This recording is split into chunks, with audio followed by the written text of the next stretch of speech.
Welcome back my friends. आज का जो हमारा आर्टिकल है वो हम लोग स्प्रिंग में एनर्जी स्टोर्ड फाइंड करना चाहते हैं। अगर आप नोट्स बना रहे हैं तो प्लीज हेडिंग डालें पोटेंशियल एनर्जी ऑफ स्प्रिंग, या यूं कह सकते हैं potential energy stored in the spring. इसकी कैलकुलेशन और डेरिवेशन समझ लीजिएगा। और चैनल अगर अभी तक सब्सक्राइब नहीं किया है तो प्लीज सब्सक्राइब करें और लाइक करें। चलिए टॉपिक की बात करते हैं। ये सब तो कहा जाता है इसलिए मैं कह देता हूं, बात बाकी कर दोगे तो अच्छा है, नहीं कर दोगे तो कोई फर्क नहीं पड़ता है। देखें प्लीज, स्प्रिंग ले रहा हूं मैं। स्प्रिंग की पहली सिचुएशन समझना भाई। ये जैसे कोई रिजिड सपोर्ट है सपोज करिए, और हमने स्प्रिंग को अपने यहां पर ऐसे अटैच किया हुआ है, और ये इसके साथ एक मास ऐसे अटैच है। अभी ये रेस्ट में है, अभी इसके साथ कोई डिस्टरबेंस नहीं हुआ। इस समय जो स्प्रिंग की लेंथ होती है उसको नेचुरल लेंथ कहते हैं। क्या कहेंगे हम लोग? Natural length. अब मेरी बात को आगे सुनिए।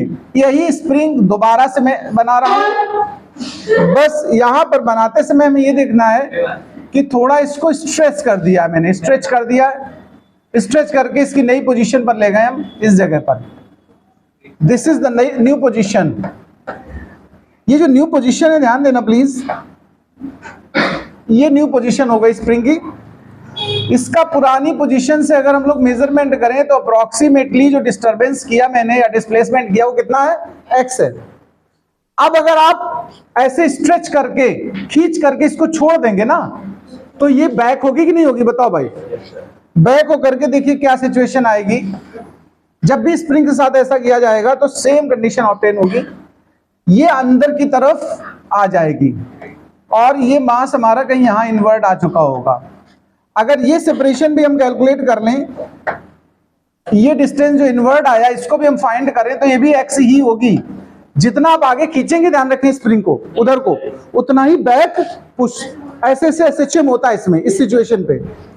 अब मैं एक चीज और बताना चाहता हूं यहां पर कि जब आपने बाहर की तरफ स्प्रिंग को खींचा था तो स्प्रिंग में एक फोर्स काम करेगा जो इसे वापस ओरिजिनल स्टेट पर ला करके रिस्टोर करना चाहती है।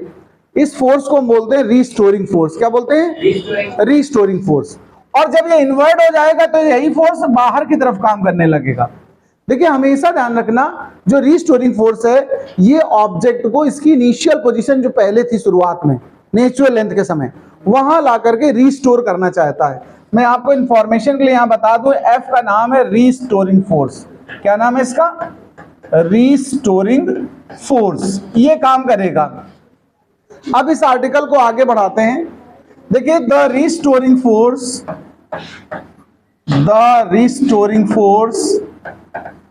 Always directly proportional to the displacement. जितना ज्यादा स्प्रिंग को आप बाहर खींचेंगे उतना ज्यादा रिस्टोरिंग फोर्स बैक को लगेगा। तो जो रिस्टोरिंग फोर्स की वैल्यू होती है वो हमेशा डायरेक्टली प्रोपोर्शनल किसके होती है? डिस्प्लेसमेंट के। जितना ज्यादा डिस्प्लेसमेंट होगा उतना रिस्टोरिंग फोर्स होगा। लेकिन यहां पर एक निगेटिव साइन भी आएगा। अब आप सोच रहे हो कि निगेटिव क्यों आ गया है? निगेटिव ये बताता है कि अगर हम बाहर ले जा रहे हैं तो अंदर को काम करेगा, और अंदर स्प्रिंग को दबा रहे हैं अगर आप तो ये बाहर को ले जाने, यानी अपोजिट डायरेक्शन ऑफ डिस्प्लेसमेंट। हमेशा रिस्टोरिंग फोर्स की जो डायरेक्शन होगी वो अपोजिट टू द डिस्प्लेसमेंट होगी। अपोजिट को रिप्रेजेंट करने के लिए हमने यहां पर क्या यूज किया है? माइनस। तो restoring force F proportional minus x हुआ। अच्छा ये तो आप जानते हो कि डायरेक्टली प्रोपोर्शनल अगर साइन हटाना है मुझे तो क्या करना होता है? एक कांस्टेंट डालना होता है ना। ओके, तो चलिए इसको हटाते हैं, कांस्टेंट डाल देते हैं। यहां पर एक कांस्टेंट डाल दीजिए, आप जो भी सिंबल देना चाहें। जैसे मैंने k डाल दिया। क्या डाल दिया? इसको हमने k बोल दिया। तो F इज इक्वल टू क्या बन के आया? Minus kx। माइनस सिर्फ क्या बता रहा है? Opposite direction. ध्यान रखना, उसको मैं बाद में लिखूंगा भी। अब यहां सुनिए मेरी बात। Where k is called, k की वैल्यू या k का नाम सुन लेना जरा। K is called spring constant और force constant। K is called spring constant, या दूसरा नाम इसका क्या है? force constant। K is called spring constant या फिर force constant। वैसे हम एनर्जी निकालने चले, लेकिन थोड़ा डिस्कशन बीच में ले लेते हैं इसका भी, force constant का।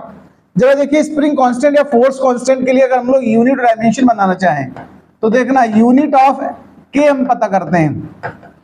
निगेटिव साइन सिर्फ डायरेक्शन यूज कर रहा है, इसलिए हम उसको लीव कर दे रहे हैं। हम k की अगर यूनिट बनाना चाहें तो देखो k इज इक्वल टू क्या बनेगा, f बाई x।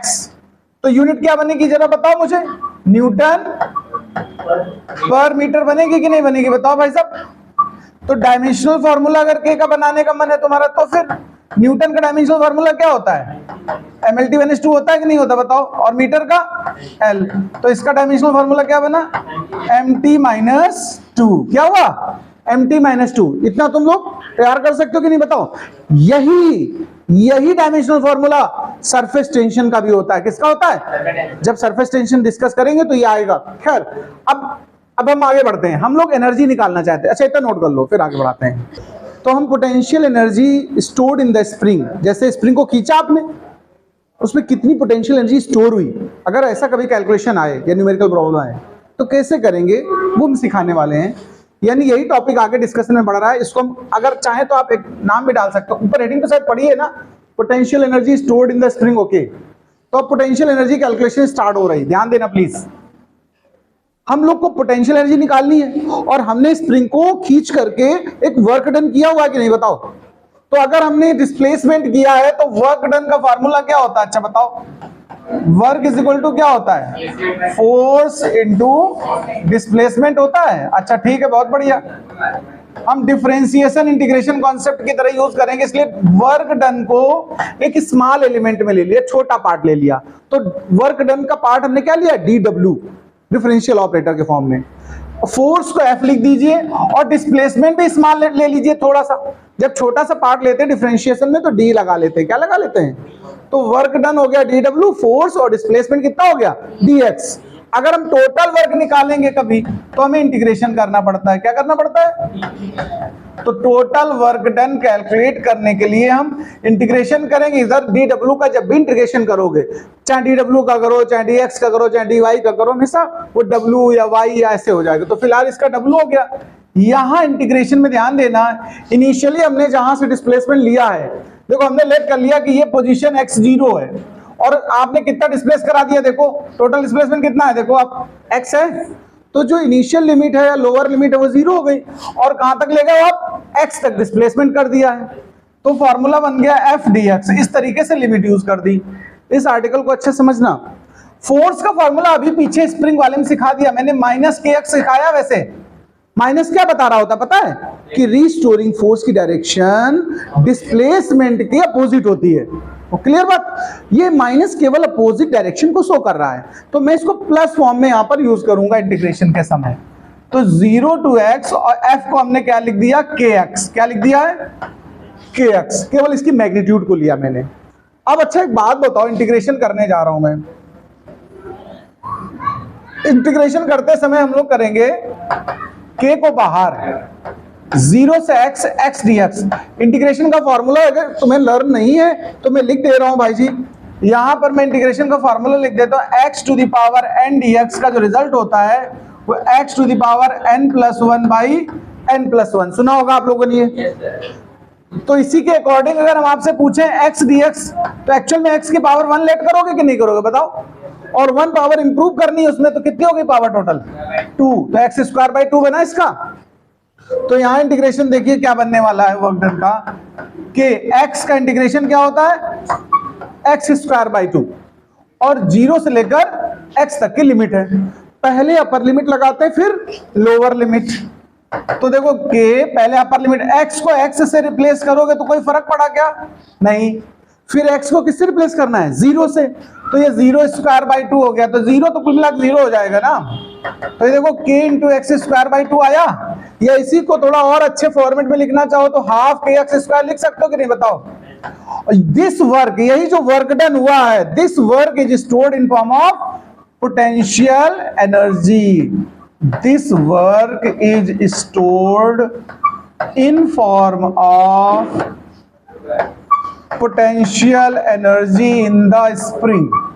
ओके, तो पोटेंशियल एनर्जी का फॉर्मूला देखो क्या बन के आया, U = ½ kx²। ओके, अगर स्प्रिंग के लिए कभी पोटेंशियल एनर्जी कैलकुलेट करनी हो तुम्हें, या इलास्टिक पोटेंशियल एनर्जी की बात कर रहा हो क्वेश्चन हमें कभी, तो हमें फॉर्मूला क्या यूज करना है, हाफ के एक्स स्क्वायर। के क्या है? Spring constant. एक्स क्या है? डिस्प्लेसमेंट। नोट कर लीजिए इसको।